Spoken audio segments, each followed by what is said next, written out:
Good afternoon, everybody, and thanks for joining us again for the NEI Round Tables. This is the sixth edition, and we will discuss contemporary Beckett. Our roundtables, they aim to discuss aspects of research developed at the Federal University of Santa Catarina and the Núcleos of Irish Studies in Santa Catarina by PhD, MA, postdoctoral researchers and professors of the department and the postgraduate program. And we invite artists and academics from Ireland and from the Irish Studies International community to discuss these topics with us. So today, as I've said, it's contemporary Beckett, festivalization of Beckett's work, the impact of his many changes in his text for contemporary staging of his plays, and of course, Beckett in Brazil, his radio and stage plays as translated into Portuguese.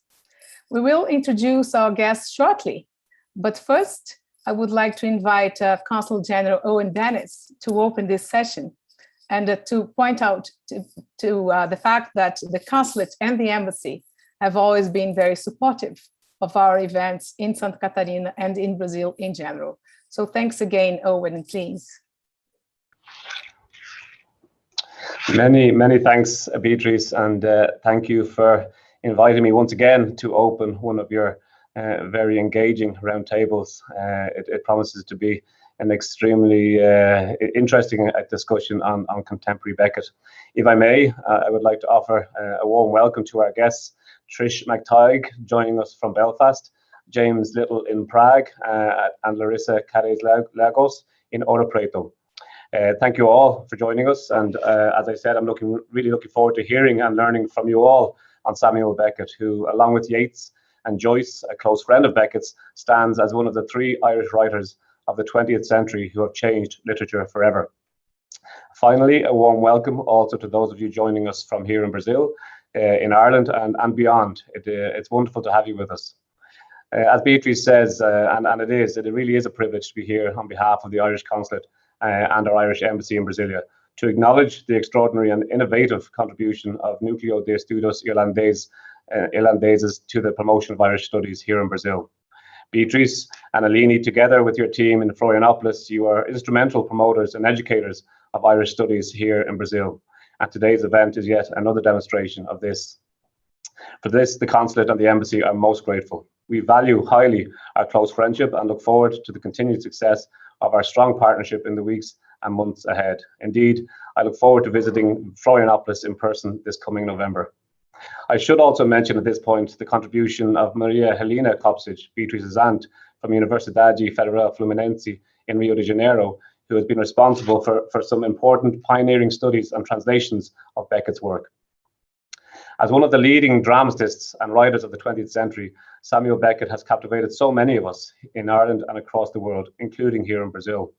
Indeed, I was at the opening of the 34th Biennale in São Paulo recently, where I was introduced to a Brazilian journalist attending. Their first words to me, Ireland, Beckett, oh, I just love Samuel Beckett. A Nobel Literature Laureate alongside the likes of Shaw, Yeats and Heaney, Beckett was a shy and a deeply private playwright, and for some, maybe a recluse, and as such presented as a difficult genius to understand and research. He once famously told Deirdre Barr, the accidental biographer of Samuel Beckett, a biography, that he would do nothing to either help or hinder her in the writing of his biography, telling her to think again before embarking on such a thankless job. It turns out that he proceeded to do both. However, Samuel Beckett's life was equally one of general warmth, insight, humour and generosity. We must remember the special affection which he is remembered for in France for his activities during World War II, for which he received the Croix de Guerre and the Médaille de la Résistance. In recognition of this, a bust of Beckett is proudly displayed at our Irish Embassy in Paris. Described as one man, two languages and a third nation, both France and Ireland claim Beckett as their own, to the point that when Mary Robinson was invited to lunch by the French president many years ago, they discussed his nationality and had to send an academic to solve the problem. He was, as Ireland is today, profoundly European and global in his perspective and approach.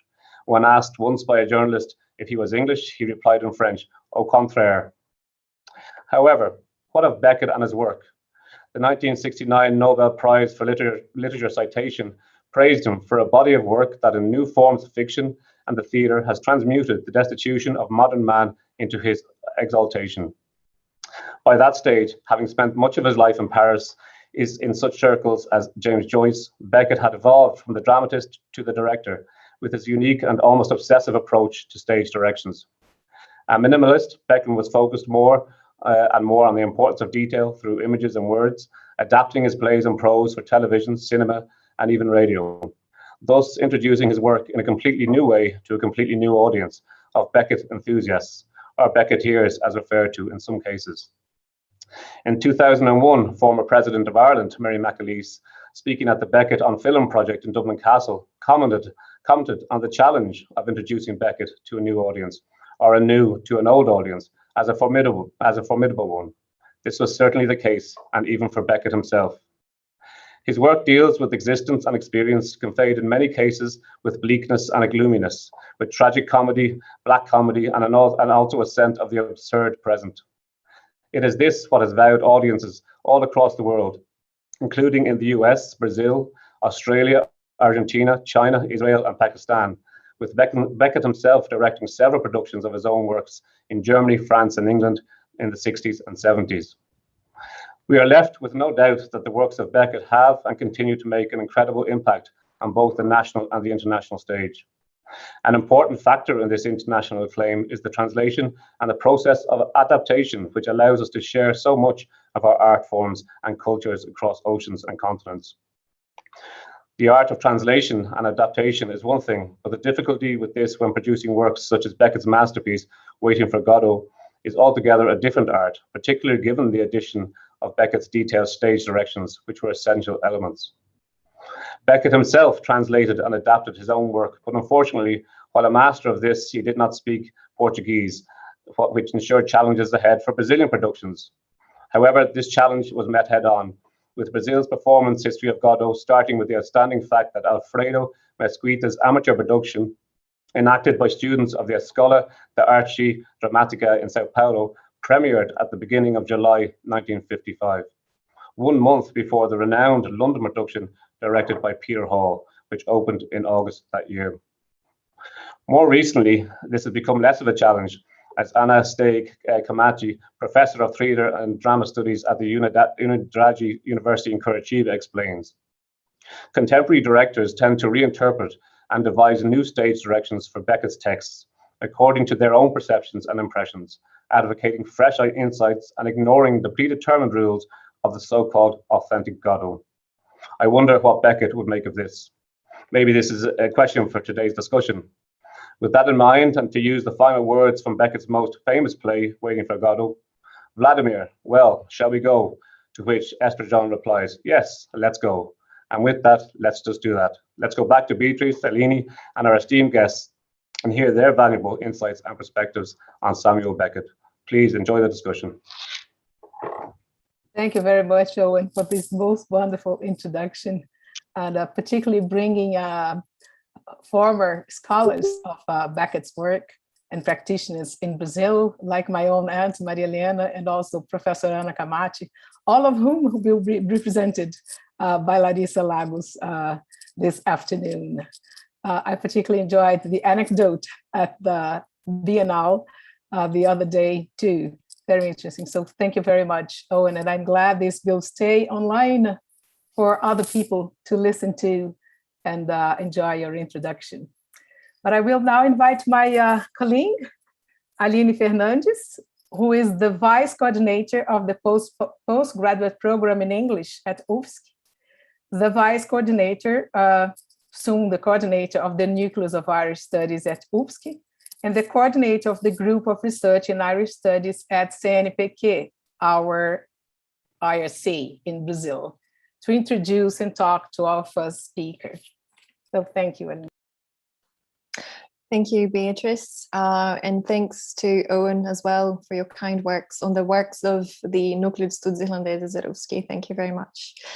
So I get to introduce my dearest friend, Trish McTighe, with whom I've shared so much laughter while at Queen's, and with whom I've had so many deep and insightful conversations. Thank you so much for your friendship. Really miss you. So it's great to have you here. Thank you for accepting our invitation. So Trish is currently lecturer in drama at Queen's University Belfast. Previously, she lectured at the University of Birmingham and was an AHRC postdoctoral researcher on the Staging Beckett Project at the University of Reading from 2012 until 2015.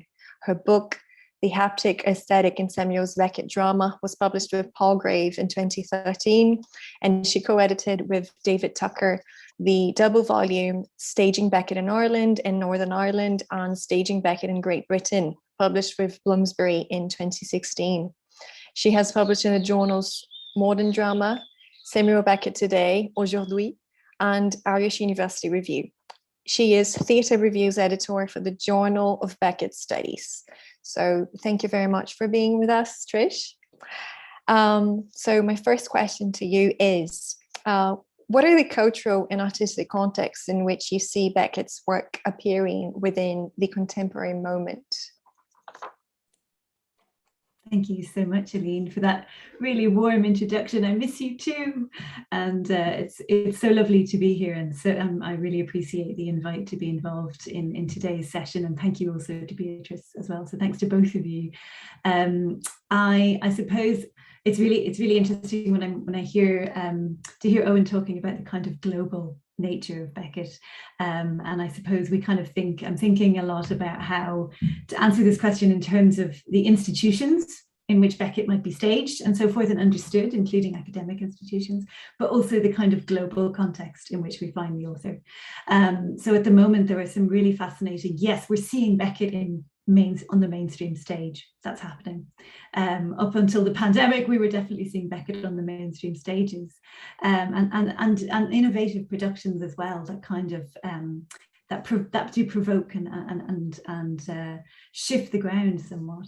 But I wonder also if we might acknowledge the kind of innovation that's happening in, well, we'll say festival context, which I'll talk about in a moment, but also the more experimental work that's maybe done in academic institutions, maybe in laboratory context. I'm thinking of the Trinity College Samuel Beckett Laboratory, in which there's a kind of an experimental strand of work being done that offers us very different, some different perspectives on Beckett, perspectives that perhaps might not make it to the mainstream necessarily, given the prescriptions that the estate still hold over what can and cannot be done on the stage.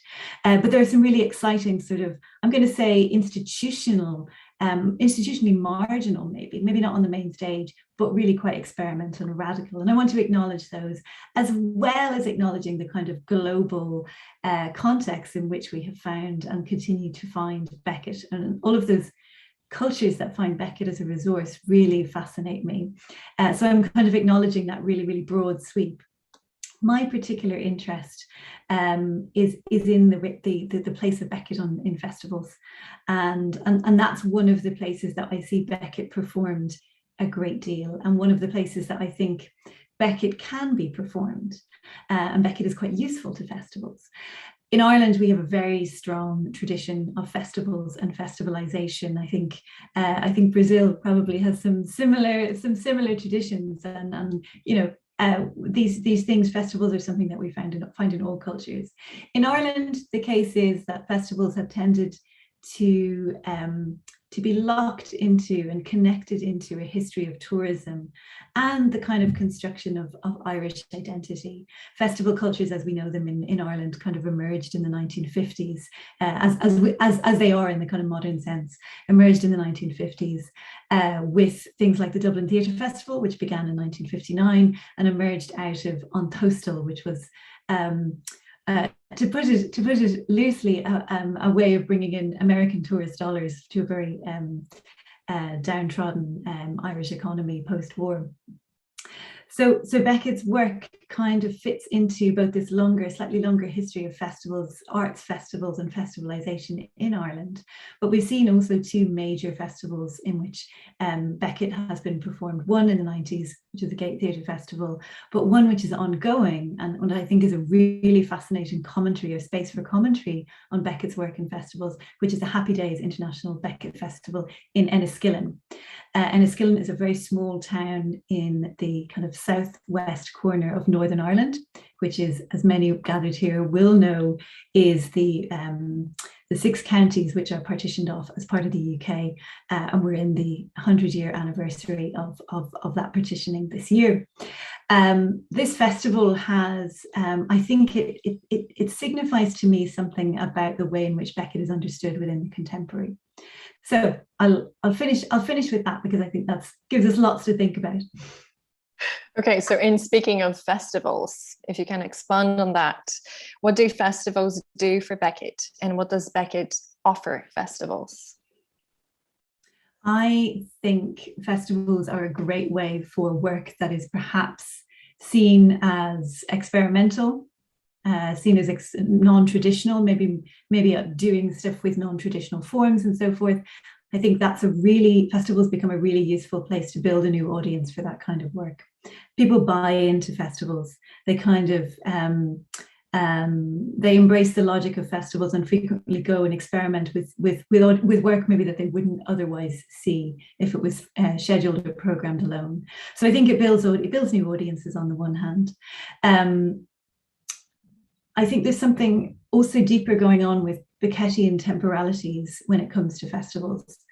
I think Beckett, for many people, not the people gathered in this room, I'm sure, but many people will find Beckett, many audiences find Beckett slow, work where nothing happens, work which is a bit temporarily kind of slowed down, minimalist, nothing actually going on, with apologies, the dog has just come in for a visit. Whereas, when you're in a festival, it offers you this whole other interesting kind of range of time and temporality. And I've spoken to theatre directors, including Misha Jones, who has directed work for the Beckett Festival, and she talks about festivals offering the chance to do a work that might be only half an hour long and still have people come and enjoy it.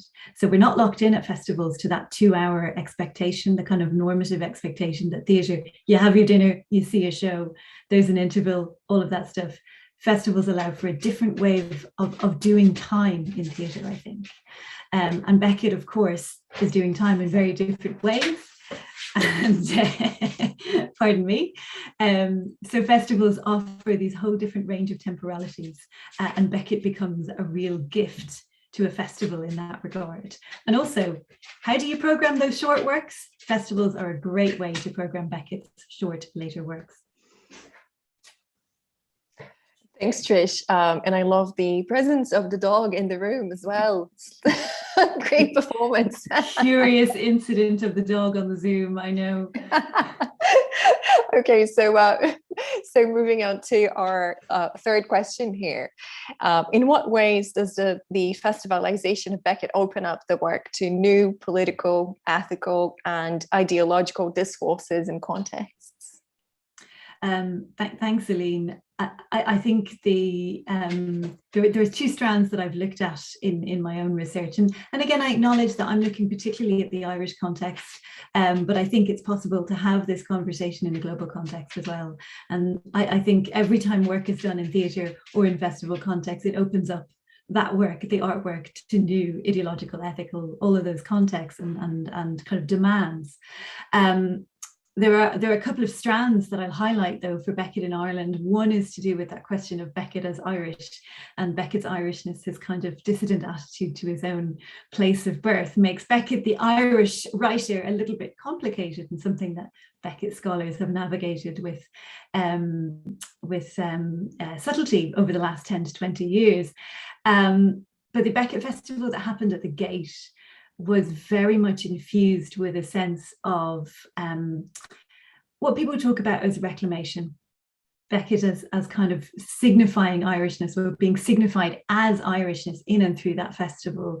There was a mixture of cast, some of them international, some international directors, but also quite a number of very well-known Irish actors who kind of voiced Beckett in a way. And there was a lot of talk around that time of Beckett being voiced, properly being heard as Irish within that festival. So there was a kind of an infusion of nationhood and nationalism and reclamation of the emigre author within that festival and within that particular time in the 90s. Skip forward to the Happy Days Enniskillen Beckett Festival that's currently still running. It's been running since 2012. And we have a kind of very different set of forces and kind of ideological and political contexts in which that festival operates. Now, I might add that all of these things kind of subject the artwork to the discourses of tourism. And I don't think any festival is all festivals seem to be kind of subject or at risk of touristifying the work that they engage with. But the Happy Days Festival is placed in Northern Ireland. It cannot help but automatically engage the kind of political realities, geopolitical realities. And over the last few years, it's significantly embraced those, including having a stage reading of Waiting for Godot on the border, in which audience members had to hike up into the hills to find the border and have experienced this Waiting for Godot on the place where the border should be. The border in Northern Ireland is very poorly marked. If you wander out into the country, it's not very easy to find. So they had this production which kind of marked the boundaries of Beckett. I'm fascinated by the idea of Beckett, a writer in whose work boundaries and borders are so questioned and so in put into play, being used to mark or demarcate a kind of geopolitical boundary in this way. So I'm really fascinated by the way that a festival, there's a kind of a risk attached to that sort of site-specific work, and the festival engages in huge amounts of site-specific work. There's a huge amount of risk attached to that, and I'm really fascinated by the way that sort of festival work that includes such site-specific and geographically minded work shifts or alters the way that we read the work itself and opens it up to all of these different political readings. Yeah, I'll stop there. Thanks, Trish. That's really fascinating. And since we still have a bit of time, can I just ask you one final question? Of course. I know that you're not really into digital performances yourself, but like what has happened in relation to the festivalization of Beckett during the pandemic? You know, you're talking about very fascinating, like experimental performances, you know, site-specific ones. What about the pandemic? Has Beckett gone digital as well? Yes, absolutely. And thanks for raising that, because I think in my first response, I had intended to acknowledge the digital as another realm in which Beckett is materializing, dematerializing, as the case may be. That work has been done. It's been done in really interesting ways. There is no better author, and I'm certainly anyone who's maybe had to think Beckett along with the pandemic. There is maybe no better author to experiment in a world in which we exist in small boxes and heads, kind of fading in and out of existence based on immaterial connections. So no better author with which to work on this material. There have been some really interesting, Joanne Acolytis had a production in the spring, which was really fascinating. There have been other productions which have, been theatre productions, but filmed for, for broadcast, for want of a better word. So I think there is a huge amount of work around the digital, and I know that there has been a significant amount of digital research done at Trinity College also, and we have a new publication, actually, Beckett and Technology, which is just come out this week, which is very exciting. I think James might be involved in that, but I'm not 100% sure. No, you're not. Apologies. No, it's coming out of Prague. My colleagues here, Kalina Kiryoshina and Einat Adar, are co-editing it with Mark Nixon. Yeah, Thank we're you. very excited. Thanks. Very, very exciting with that publication. So there's some really interesting work. I also edited a special issue of Samuel Beckett Today on intermediality, which is addressing some of those issues as well. I think with the digital, and I'll close with this. I think, first of all, Beckett offers huge amounts of resources for digital work. But I think also with the the digital work that we're seeing, I mean, it's another way that festivals can kind of operate and function and bring Beckett to a new audience.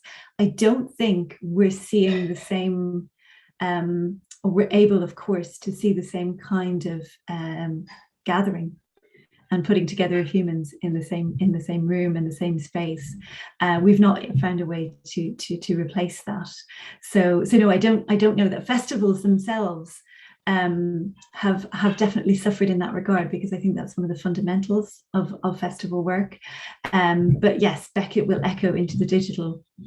I think and I think we'll continue to do so, and I think we find new ways to experiment in digital spaces with theatre.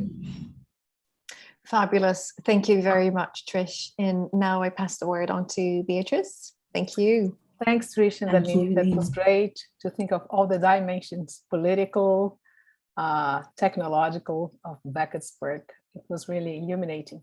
And I guess now I would like to invite James Little to join the conversation. I've known James for a number of years, mostly from the International Association for the Study of Irish Literatures, and we've met a couple of times in these annual events. He's currently a postdoctoral researcher at Charles University Prague and Masaryk University Brno in the Czech Republic. He's the author of Samuel Beckett in Confinement, The Politics of Closed Space, in 2020, and his most recent work can be found in Text and Performance Quarterly, the Irish University Review, and the International Journal of Performance Arts and Digital Media.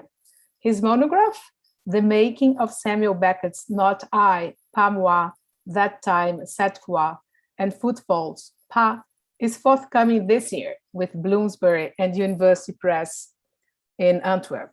So congratulations, James, for these very recent publications. I'm looking forward to them. So talking about your recent work, it has focused on Beckett's late theatre as part of Beckett Digital Manuscript Project. Can you talk to us a little bit about what you learned regarding Beckett's creative process as a writer for the stage? Considering that he was also heavily involved in directing and translating his own plays during this period of his career. Right, so thanks very much, Beatrice and Eleni, for organizing this. It's wonderful to be here and to hear the views of the other speakers.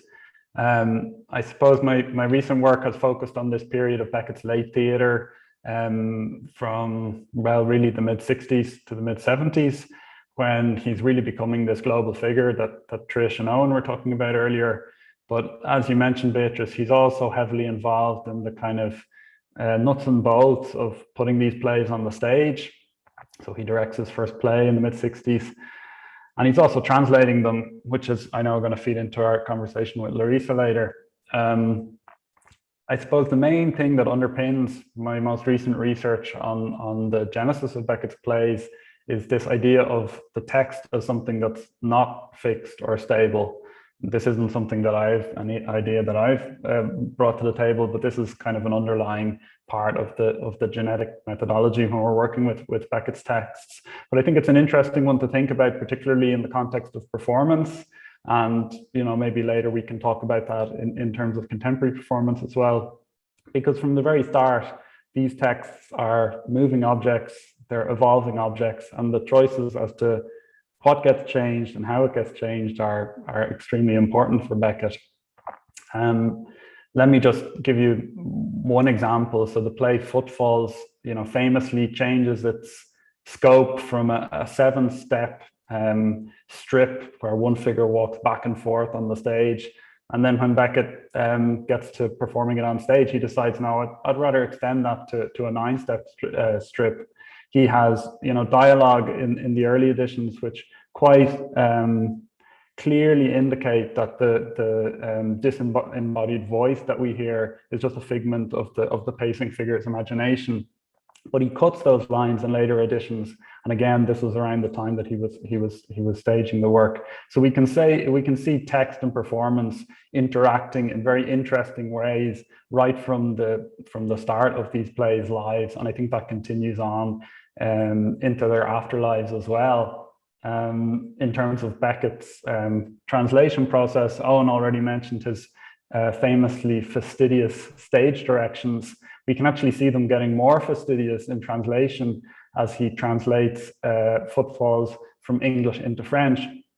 And in my research, I found that he actually based the French, the more detailed French stage directions on some diagrams that he had used. You know, Beckett being Beckett, he brought his diagrams of the stage to direct the play in London and in Berlin. But then he then used that stage experience as a kind of template for the stage directions to give more detail to the actors. Although I've also found in my research that he never quite laid everything out. I think he does become aware that he needs to leave some room because this is something that's going to develop in the theatre. So I think there is a dialogue there that occurs in his in dramatic writing, which is really interesting.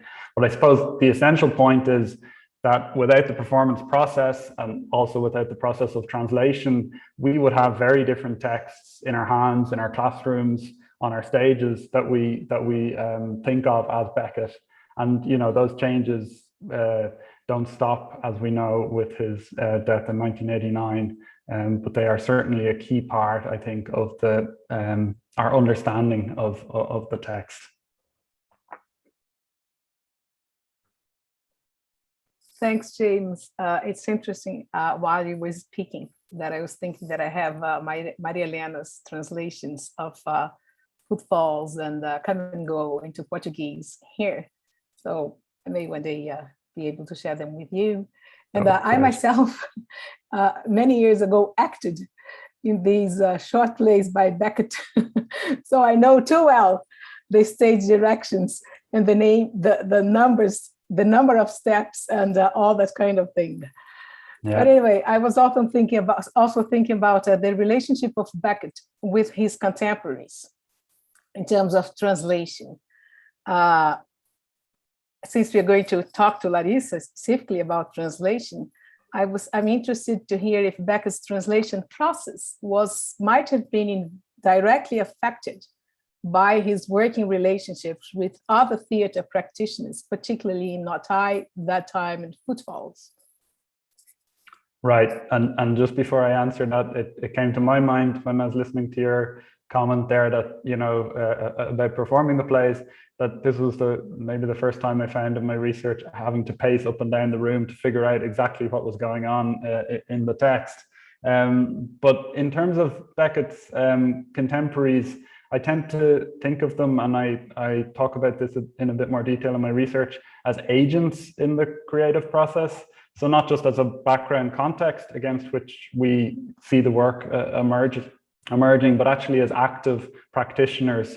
So I talk about this idea of actor network theory and make the point that if we're going to think of a network of actors, then we should pay attention as well to the actors that Beckett actually worked with, actually the stage actors. And one really interesting relationship that I traced in my recent research was Beckett's work with the legendary French theatre makers Madeleine Renaud and Jean-Louis Barrault, who were really like, it's hard to know how to describe it, but kind of like a club where Beckett learned to work on the stage.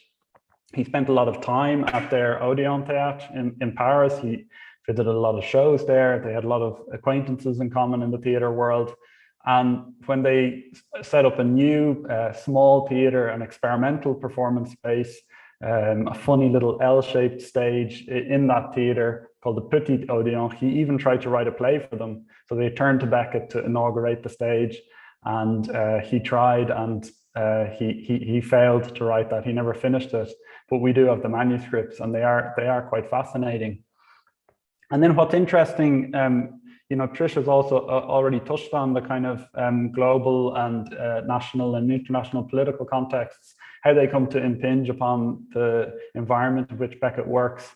So after 1968, Renaud and Barrault were unceremoniously booted out of the Odeon by the French Minister for Culture, André Malraux.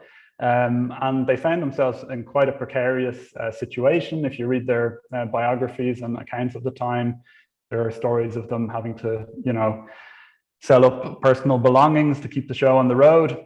And Beckett was very aware of this. You can see in the letters that he's offering to help them in any way he can. And I think we need to see the translations then of these short plays very much in this context. So when Not I premiered in London and was a huge smash, this mouth babbling in the dark, Renaud immediately got onto Beckett's case and, you know, put pressure on him to translate it into French, something he wasn't very enthusiastic about.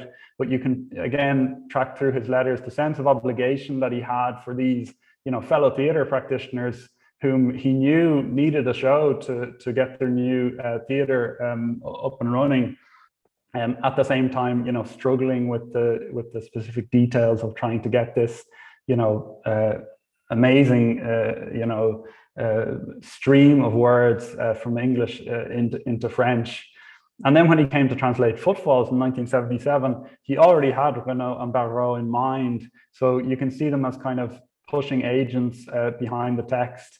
And this translation involves some really key changes in the dialogue. So again, if we think of the text not as a stable entity, but as something that's constantly being shifted and shaped, I think Beckett's contemporaries play a very important role in that.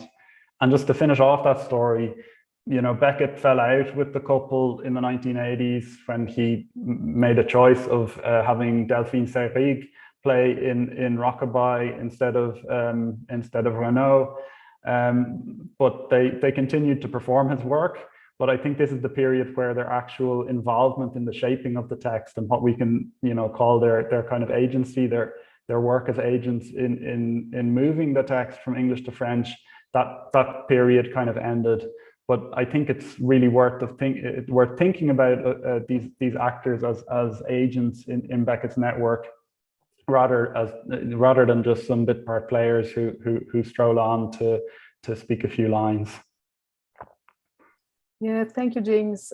It's interesting to think of Beckett. We think of Beckett's text and stage directions and all that you've been, but there's so much more involved in the processes, like the actors as agents, as you mentioned, the space, as Trish brought into the discussion, considering the festival and the board of festival. So can you talk about how contemporary theatre companies have dealt with the transformation of Beckett's texts for performance, particularly in relation to spaces, which she somehow commented on too, that are not the ones that he had in mind when composing these texts? Great. Well, you know, Trish has already mentioned the site-specific work that's going on, and some of, you know, the most interesting performance work in general is happening in kind of experimenting with the spaces that we live in and making us see them anew. And I think Beckett is a very interesting case for that. So if I can just talk about one particular theatre company that I've researched a bit, that's Dublin's company SJ, which was founded by Sarah Jane Scaife in 2009. And their mission statement, I have it written down here, is to reinsert the writing of Samuel Beckett into the social and architectural spaces of the city of Dublin. So you have two factors there, right? They changed Beckett's texts, but for me as a theatre goer, they also made me change the way I think about my home city. So let me tell you what I mean by that. Actually, Trish put her finger on this when she was writing about a Company SJ production of Act Without Words 2 performed in a lane near Christchurch Cathedral. And I'll quote her here. While the play might be seen as a meditation on the futility of human action, Scaife's production draws attention to a sociological context of poverty and deprivation, which is present also in that text. So again, making us rethink the way we think about Beckett's texts, but also I would argue making us rethink the way we think about the cities or the places that we live in. Now, I didn't attend that particular production, but I went to a revival they did of Act Without Words 2. If you know it, it's the one with the guy in the sleeping bag getting prodded to wake up and do his routine. And you know, their attention to detail, so that the sleeping bags that they used were the very same make and model as the many that you would walk home on a regular evening in Dublin, and I think that's still the case. And it's this attention to material detail that helps us not only, you know, see the text in a new light, to reanimate the text, to use a term that Ronan MacDonald has used, but also to reanimate the spaces that we live in. Recently in Prague, we had a really interesting roundtable with the practitioners Leon Bell and Maeve Stone, and they were making the point about how performance spaces opened up to new possibilities after the financial crisis of 2008. And this is obviously the cultural context into which groups like Company SJ and also Anu Productions, they emerge around this time when these spaces around the city start to be available. So I think it's interesting to think about, you know, going back to the start of our conversation, if the same thing can be facilitated and enabled in the current environment, you know, post pandemic, and also, you know, thinking about the role of institutions like the university in that, because I think, you know, Trish, you're dead right that the institution provides a space for experiment, and it can do that partly because of the safety that exists within an institutional structure. So you can experiment and do things if a university is willing to support it. And I know that, Beatrice, your work goes far beyond, you know, the classroom and the text, and you're involved in this world of performance and production. So I'd be interested to hear, you know, how you see the situation in Brazil, what sort of opportunities might be emerging or not in this regard. But I think, you know, Beckett's texts, because they're so mutable and again changeable, they can be a very interesting agent in this process. Yeah, thank you, James. In very general terms, like everywhere, the arts were hugely impacted. There was a lot of impact on theater groups and productions. But there have been also opportunities for online productions. And I myself have discovered that it is a completely different way of making theater. And the way it is received by the audience is completely different. So we've been trying to navigate these waters of online production. And I'll talk about that in the end, because very soon we will have a new production of Tom Murphy next month. But let me give the floor back to Aline and Larissa, and then we can come back to the issues in Brazil when Larissa herself may be able to touch them. Perfect. Thanks, Beatrice, and thanks, James, as well. So I've also known Larissa for quite a while.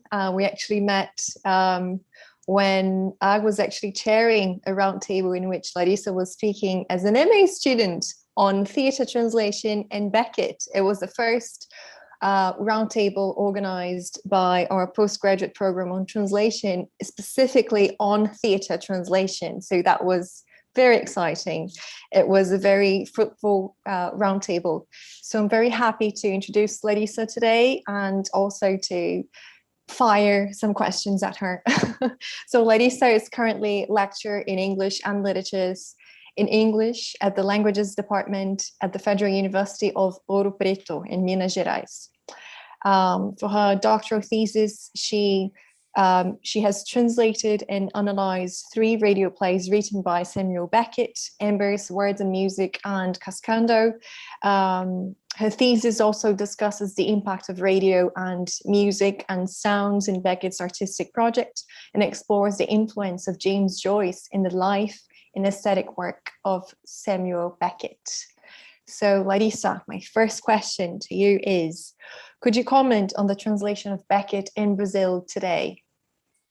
Yeah, first of all, I would like to thank Aline and Beatrice for being here. Like I was telling Beatrice before, I'm an NEI enthusiast because... Excuse me, Larissa. Can you... It's a bit low, your volume, if you don't mind. Oh, yeah, let me try here. I'm sorry. Can you hear me now? No, we can hear you, but if you could turn it I up a little bit. let me see here. Particularly for the audience. And yeah, but I really don't know how to do that. I might have to change my phone. Would you mind just a minute, please? we can hear you. It's just we can't hear you very well.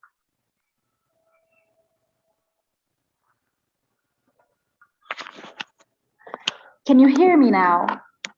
No? Much better now. Better? Thank you. Yes, much better now. Oh, sorry about that. I've just been, kind of crazy. I don't know how to deal with technology very well.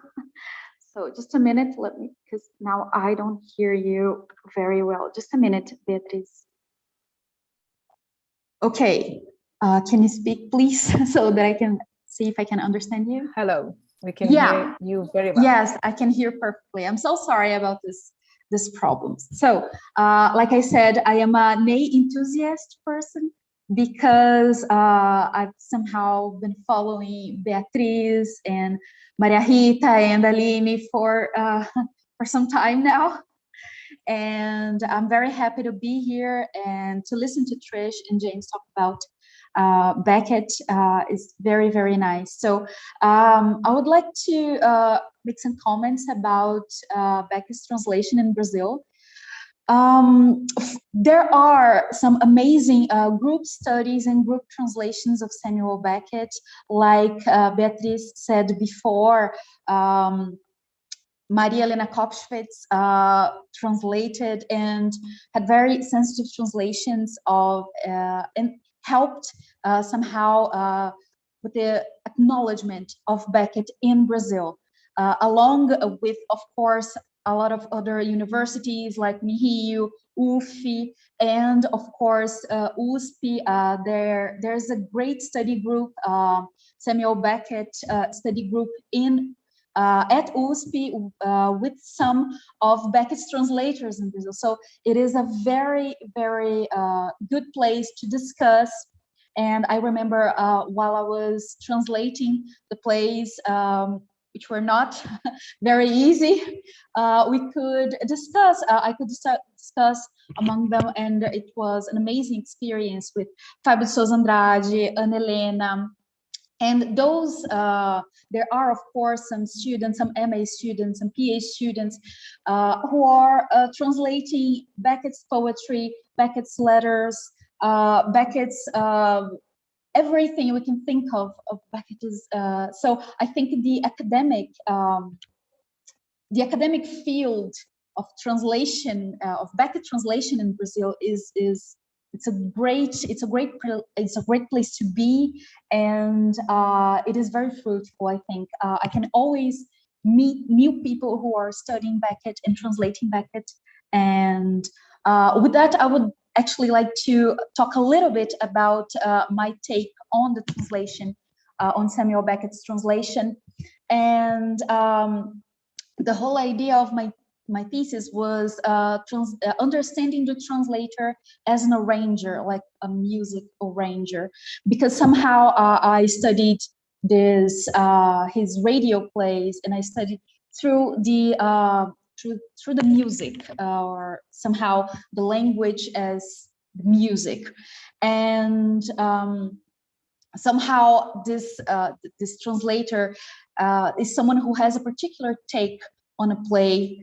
a setting or a record, trying to tune somehow this different language. So, and also bringing something of Maria Helena and the Campos brothers, the transcreating, we call it in Brazil, transcriação, that they somehow, when they were studying James Joyce, and when they were translating, Finnegan's Wake, and not only that, but among their studies about translation and so on, they came up with this idea of transcreating.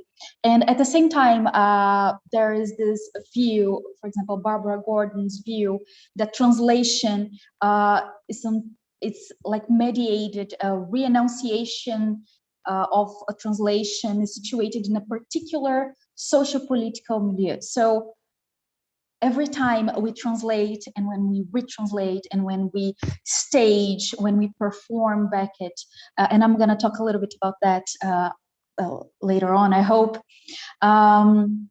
it is full with ideological implications. So presenting or performing, staging Samuel Beckett today in Brazil is something that is different from when I started studying Beckett. I started studying when I was in college, when I was an undergrad, and some of the stuff were very hard to understand. But I think in Brazil, as you probably know, we have been through a lot for the past few years. And I think through the pandemic, we kind of experienced some of the things that were somehow, I think, asleep, that we knew virtually, but we didn't kind of feel it. So I think the pandemic thing kind of changed. And I know that I'm not only speaking by myself, because I talked to my colleagues at this group study, and everyone was very affected, and everyone thinks their work was affected by the pandemic. And reading Beckett, James has a whole book about it, but reading Beckett in confinement is a very, very tough place to be, especially in Brazil. So that's basically it. I would like my thesis mainly discusses this idea, this musical and sound and feeling of Beckett. Thanks, Larissa.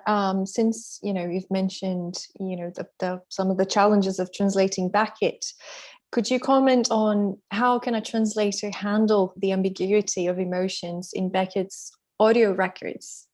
Yeah, sure. I think that was the hardest part of when I was translating, because Aline knows already, but I'm not a director.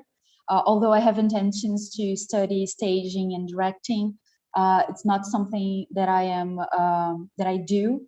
So to me, I realized, and also through talks with Aline, we talked about translating and staging, and how the translator puts himself or herself in the play, and how sometimes we have to think and direct at the same time, like we are directing the words on the page and something like that. So we have been discussing also in this group studies about the emotions in Samuel Beckett, and I realized that to handle these ambiguities were very hard when I worked with this group of actors. Like I said, I wasn't a director, so I worked with a group of actors, and we were constantly talking, discussing the works that they were going to record, Ambers, Cascando, and Words and Music. And I realized that the way I find that they're relatable and speakable to them, Beckett, was the words that were somehow alive back then in 2018, and we were going through a lot that year. It was an election year. Everyone was scared. Everyone was worried. And somehow, I think, discussing and including their social lives and everything that was happening in Brazil back then helped us to name some of the emotions, and somehow make some kind of arrangement or a deal with this ambiguity, and embracing and absorbing this ambiguity and the very complicated times we were living. Things were already surreal back then, but I think we were already dealing with this scenario. So I think this is the way, one of the ways of handling this ambiguity is embracing that this is it happens in a specific time at a specific place. So I know that the translation I did maybe in a few years I'm gonna look at it differently. Maybe we will stage differently, but back then it was accepting what we could handle back then. Thanks, Larissa. You've mentioned how your reading of Beckett has changed with time, right? And I think that has to do with, having a political reading of Beckett's plays. So how would you, could you tell us a bit about reading Beckett's plays politically nowadays in Brazil? Yeah, it was something that I wasn't interested in before, to be honest. And I have been discussing that with a few colleagues of mine, because working today in the university is almost impossible not to think about the politics, what's going on in Brazil and what have been going on for the past few years. And I've been discussing with my colleagues about this headless voices, because I translated the audio plays, and saying this, it seems like this headless voices saying some of the stuff we cannot understand very well at first. And we have been actually experiencing that in Brazil with, of course, I'm going to be very honest, with WhatsApp audios that somehow you received in your app, and sometimes you listen and you don't really understand, but you understand the tone, the anger, the voice, and anyway. So I think that today, reading Beckett in Brazil, we have to somehow think about the politics, and because I think that was the way that affected me. In the pandemic, things got a little bit more complicated, because if we had those headless voices, this constant sound, this constant noise that we couldn't identify very well where it was coming from, and that was sometimes making us feel very angry, and so on and so on. And through the pandemic, of course, we had this very, very sad. Anyway, I don't even think I can mention, but the way the pandemic was handled and has been, it didn't end for the past few months, was horrible. And the whole thing about the vaccines, the waiting, the lives, the meaningless of words. I think what made me think is, do words mean anything anymore here in Brazil? Do they have meaning, or it's just noise that people say? So I think that's basically what changed my point of view. Just seeing some of the structures that he used to put in his aesthetical project, looking at the political in our lives. That began with the actors. I think they kind of brought this the situation that they were living. And like I said, when we try to set a stage of Beckett today, for example, I am living in Ouro Preto right now, but the city I was supposed to be working, is Mariana. It's very near Ouro Preto. And as I don't know if you all know or if you remember, but in 2015, we have a dam disaster, and we had another in 2019 here in Minas Gerais. And people are still waiting for their rights to have their rights acknowledged, the restitution of their homes, their dignity, some public acknowledgement of institutions. So waiting for Godot is not something that is virtual anymore. If I talk to my students nowadays, who live around here, when I talk about waiting, when I talk about the setting. They understand that. It reminds me of stagings of Waiting for Godot in New Orleans and in South Africa. And there's the Susan Sontag also staging. And I think that's, we can relate very well to that, unfortunately. At the same time, I think it is interesting being able to understand somehow despair and meaningless of the words being meaningless. They don't mean anything anymore. And at the same time, it's kind of desperate.